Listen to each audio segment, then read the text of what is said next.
Hello everyone, কি অবস্থা সবার?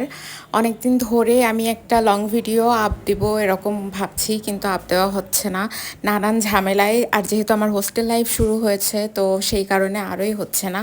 এইটা সপ্তাহ দুয়েক আগের ভিডিও, আমি তখন বাসায় এসেছিলাম। আজ যখন ভয়েস ওভার দিচ্ছি তখনও আমি বাসায়। তো এই বাসায় থাকার মানে বাসায় যখন আসি এই শুক্রবারে, হ্যাঁ, শুক্রবারের সকালে তো অনেক দেরি করে, অবভিয়াসলি দেরি করে ওঠা হয়, এবং তারপরে হচ্ছে আমার ছোট বোন বা মা যেই থাকুক না কেন সে মাথায় তেল দিয়ে দেয়। এবং এত মানে ইচ্ছা করে এত লেজি লেজি দিন কাটাই আমি। তো সেরকমই একটা মুহূর্ত আর কি, ও মাথায় তেল দিয়ে দিচ্ছে, আমি মেবি খবর দেখছিলাম। আর এই তো নাস্তা করে ফেলেছি বোধহয় সেই সময়। তো বহুদিন পরে আজ আশা করছি আজ একটা লং ভিডিও আপ দিব। আপনাদের কি অবস্থা সবার জানাবেন, সবাই কেমন আছেন, কোথা থেকে দেখছেন। আর রেগুলার ভিডিও আপ দেওয়ার চেষ্টা করব। রেগুলার বলতে কি, যে যেহেতু এখন আগের থেকে অনেকটাই বিজি থাকা হয় এবং শুক্র শনিবারেই ছুটি পাই, তারপরে ওই এত ধকলের পরে যখন ওই দিনটা ছুটি পাই, ওইটা আর একদমই মানে ইচ্ছা করেই খুব অলসভাবে কাটাতে ইচ্ছা করে, কোনো ভিডিও শ্যুট করতেও ইচ্ছা করে না, এডিট করতেও ইচ্ছা করে না। তারপরেও চেষ্টা করব প্রতি সপ্তাহে একটা অথবা দুইটা ভিডিও দেওয়ার। বাট শর্ট ভিডিও কিন্তু আমি আপ দিয়েছিলাম, শর্ট ভিডিও রেগুলার আপলোড করার চেষ্টা করব। আমার আসলে এখনও লজ্জা লাগে টুকটাক ক্লিপ মানুষের সামনে নিতে, এবং হোস্টেলেও সবার সামনে একটু টুকটাক ক্লিপ নিব ভাবি, কিন্তু তারপরেও ব্যস্ততার কারণে এবং আমার একটু লজ্জার কারণে সেই ক্লিপগুলো সবার সামনে নিতে পারি না। তারপরে আমি একদিন হোস্টেলটা দেখানোর চেষ্টা করব, হোস্টেল লাইফ টুকটাক শেয়ার করার চেষ্টা করব। অলরেডি মনে হয় শর্ট একটা হোস্টেলে একটা শর্ট ভিডিও হোস্টেলের আমি আপ দিয়েছি, আপনারা দেখে থাকলে জানাবেন। আর এখন হচ্ছে এটা মেবি পরদিন সকালে আমি উঠে এটা মোটামুটি বাসায় থাকলে কদিন রেগুলার করছিলাম, এখন তো আর বাসায় নেই, আর ওখানে ফ্রিজ নাই যে আমি রেখে ইয়ে করব, আর এটা সম্ভবও না। কিন্তু এই 2 দিন আমি ওই যে সকালবেলা উঠে যে অ্যালোভেরা আর পানি মিক্সড করা দুইটা ব্লেন্ড করে যে রেখে দিই। আর ওইটাতে আমার মনে হয় যে আমি যেইটা একটু চেঞ্জ লক্ষ্য করেছি সেটা হচ্ছে যে হোয়াইট হেডস যে প্রবলেমটা থাকে আমার মনে হয় একটু কমে যায়, বা পোর্সের সমস্যাও মনে হয় একটু কমে যায়। আর এই তো যথারীতি এটা খুব সম্ভবত শনিবারের সকাল, আমি দেরি করে উঠে গরম গরম পরোটা ভাজা খাচ্ছি। এই ভিডিও আপ দেওয়ার সময় আমার দেখে আবার মনে হচ্ছে এখন একটু খাই, মানে দেখেই আমি কিন্তু একটু আগে খেয়েছি, যখন এই যে ভয়েস ওভার দিচ্ছি তার আগে কিন্তু আমি একটু আগে খেয়েছি, তাও আবার মনে হচ্ছে আবার একটু খাই। আর এই তো এখন দুধ চা বানাবো। হাঁড়িতে দুধ ফুটাতে দিয়ে ওর ভিতরে আমি গুড় পাটালি দিয়ে দিয়েছি, এটা আমার বেশি টেস্টি লাগে। এই যে বানানো শেষ, এই শুক্র শনিবারে আমার দুধ চা কমপ্লিট। আর হোস্টেলে যে আমি যে কি চায়ের অভাব অনুভব করি, মানে কি বলবো, ওখানে তো বানানোর কোনো ব্যবস্থাও ছিল না, আর হচ্ছে দোকানে যে খাওয়া সম্ভব হয় না। তো এই কয়দিন মানে বেশ অনেক দিন পর্যন্ত আমি আসলে চা না খেয়েছিলাম। তারপরে ছোট একটা ওয়াটার হিটার কিনে নিয়েছি আর টি ব্যাগ, আর মধু দিয়ে খাই। দুধ চা খাওয়ার তো ওর ভিতরে প্রশ্নই আসে না।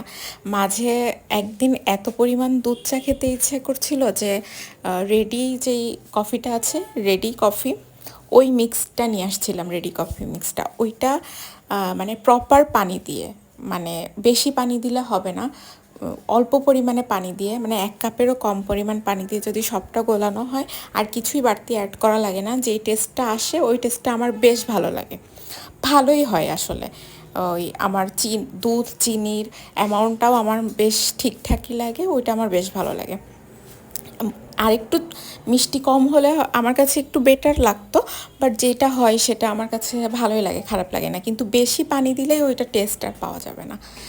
আর এই যে যেই আমি যে খাচ্ছি অর্ধেক পরোটা রেখে, সেটা আবার চা দিয়ে ভিজিয়ে, এই অভ্যাসটা আমি আমার নানুর কাছ থেকে পেয়েছি। আমি ছোটোবেলা থেকে দেখে আসছি আমার নানু রুটি হোক আর অথবা পরোটা হোক, এই যে মানে একটুখানি রেখে দিত আর দুধ চা দিয়ে ভিজিয়ে ভিজিয়ে খেত। ডাক্তারের তার তো এখন বয়স হয়ে গেছে অনেক, ডাক্তারের বহু আগের থেকেই নিষেধ, দুধ জাতীয় জিনিস খাওয়া যাবে না। আর তারপরে হচ্ছে দুধ চা তো নাই, পান তামাক এগুলো খাওয়া যাবে না, এর কোনোটাই সে মানে না এখনো পর্যন্ত। সে রেগুলার 2 বেলা দুধ চা খায়, আর এখন ভালোই আছে ঠিকঠাক। তো এই তো আমি দুপুরে আমার শাওয়ার নিয়ে নিয়েছি। আমার ঘরে যে গাছপালা প্রায় সবই আমি বের করে দিয়েছি, মানে বাবা বের করে নিয়ে গেছে, যেহেতু রুমে আমার রুমে কেউ থাকছে না এখন, তো রুমেও কম কম ঢোকা হয়, তো পানি দিতেও মনে থাকবে না, চোখের সামনে থাকলে হয়তো বা কারোর একটু মনে পড়বে পানি দেওয়ার কথা। এই একটা গাছই মেবি অবশিষ্ট আছে, না আরও একটা মানি প্ল্যান্ট আছে মেবি। তো এই গাছটা ওইভাবে গ্রো করে নাই আসলে, যতদিন হয়েছে এই ইয়েটা পুরো ভরে যাওয়ার কথা এই পাত্রটা, কিন্তু সেইভাবে তো আমার মনে হয় না গ্রো করেছে। আর পাতাগুলোও মানে শুকায় যাচ্ছে, সেরকম ইয়ে লাগছে না, মানে সেরকম সবুজ সবুজ না, একটা ডালনেস আসছে। ওদেরও অনেক চর্চা করা দরকার আসলে, বাট ওইভাবে তো হয় না। আর আমি ড্রাগন খাচ্ছি। আপনারা কি ড্রাগন ফ্রুট পছন্দ করেন? আমার কিন্তু বেশ ভালো লাগে, কিন্তু আমার ফ্যামিলিতে আছে অনেকে যাদের একদমই পছন্দ না ড্রাগন, পছন্দই করে না, বাট আমার তো বেশ ভালো লাগে। আমি কাল আবার হোস্টেলে চলে যাব, কাল সকাল সকাল রওনা দেব, বাসেই চলে যাব। তো কাল থেকে আবার শুরু হবে আমার ওই কষ্টের জীবন। আমার আসলে একদমই ভালো লাগছে না, এই বুড়ো বয়সে এসে ক্লাস করতে ভাল লাগে না, অনেকক্ষণ ধরে ক্লাস হয়, তার উপরে পিটি করা, সান্ধ্যকালীন ক্লাস, আমার খুব আসলে বিরক্ত লাগে।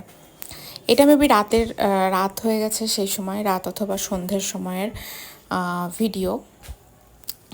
তখনও মেবি বেশ গরম ছিল, এখন তো গরমটা অনেকটাই কমে গেছে। এইটা একটা বাঁচা, যে মানে গরম অনেকটা কমে গেছে। এই গরমের সময় যদি উঠে পিটি করতে হতো না, তাহলে তো জীবন শেষ একেবারে।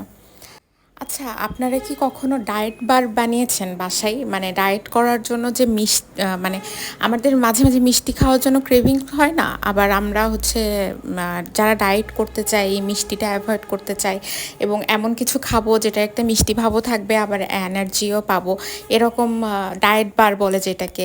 যে এইটা কি কখনো বাসায় বানিয়েছেন? আমি কিন্তু এবার বাড়িতে এসে, মানে এই ভিডিওটা যখনকার, তখন এসে কিন্তু ওই ডায়েট বার বানিয়েছিলাম। মেইন ইনগ্রিডিয়েন্টস হচ্ছে খেজুর। এটা আমি আবার বানাবো, টেস্ট খুবই ভালো হয়, খেজুর, বাদাম আর হচ্ছে তিল দিয়ে খুবই খুবই ভালো হয়। এবং ওই যে থাকে না যে লং টাইমের জন্য বাইরে যাচ্ছি, যারা লং টাইমের জন্য ক্লাস করছি, খিদে পেয়ে যায়, তখন একটু কিছু মুখে দিয়ে পানি খেলেই মনে হয় যে না, পেটটা ঠান্ডা হলো, এরকম একটা জিনিস কাছে রাখার মতো। আমিও নিয়ে যাই, মানে ট্রেনিং করতে যখন যাই আমিও একটা দুটো করে নিয়ে যাই, আমার বেশ সুবিধা হয়, কারণ ওই 7 সকালে খেয়ে 11:30 বাজতে না বাজতে আমার একটু খিদে খিদে ভাব আসে, তখন যদি খাই না ভালো লাগে। ওইটারও আমি একটা ভিডিও করেছিলাম, সেই ভিডিওর টুকরো টুকরো ক্লিপ আছে, কিন্তু পুরো মানে এডিট করা হয়নি, ওইটা আমি শর্টস হিসেবে শেয়ার করে দেবো যে ওইটা আমি কীভাবে বানিয়েছি। যদিও ইউটিউবে অজস্র ভিডিও আছে, বাট আমি খুব সহজে কীভাবে বানিয়েছি আমার মতো করে ওইটার আমি একটা শর্ট ভিডিও দেব, আপনারা চাইলে বানাতে পারেন। আমাদের বাসায় সবাই ওইটা খুব পছন্দ করেছে, এবং যারা মিষ্টি পছন্দ করে, মিষ্টির চাহিদাটাও পূরণ হয়ে যায় ওইটার সাথে। আর 1 ফোঁটা চিনি, ওতে চিনি গুড় কোনো কিছুই দেওয়া হয়নি, যেহেতু খেজুর আছে। আর ওই খেজুরটা দিয়ে ওইটা বানানোর সময় আমার মাথায় অনেক আইডিয়া আসছে যে যেইগুলো গুড় চিনি অ্যাভয়েড করে খেজুর দিয়েই করা যায়। খেজুর তো এমনিতেই অনেক উপকারী, তারপরে এই উপকারটাও পাওয়া যাবে, আবার মিষ্টির স্বাদটাও পাওয়া যাবে, এরকম করে। আর এই তো আমি আমার অনেক দিন নেল পালিশ দেই না, তো হঠাৎ ইচ্ছা হলো দেওয়ার জন্যে। যদিও এই গোলাপি কালারটা আমার খুব একটা পছন্দ না, মানে আমি পিঙ্ক লাভার না, কিন্তু ওই গোলাপি রঙের নেল পালিশ ছাড়া আর কোনোটা ছিল না। একটু আমার মফ টাইপের কালার, খয়েরি কালার, এগুলো বেশি ভালো লাগে। হালকা কালারও ভালো লাগে, হালকা বেগুনি কালারটা খুব ভালো লাগে। তো এই যে পরদিন না, ওই দিন বিকেলে আমি আমার ভাইয়ের সাথে রওনা দিয়েছি, ও যেহেতু যাবে, তো একসাথে রওনা দিলাম। আমি চলে যাচ্ছি আমার ট্রেনিংয়ে, আর ও আবার ব্যাক করবে, এই গাড়িতেই ব্যাক করবে। তো ভাবলাম একসাথেই যাই, না হলে পরদিন সকালে আমি যেতাম। তো আজকের মতো আমি আমার ভিডিও এখানেই রাখছি। ভালো লাগলে জানাবেন, আর কে কোথা থেকে দেখছেন, কেমন আছেন সব কিছু জানাবেন, তাহলে আমার ভালো লাগবে। আজকে আসি, টাটা।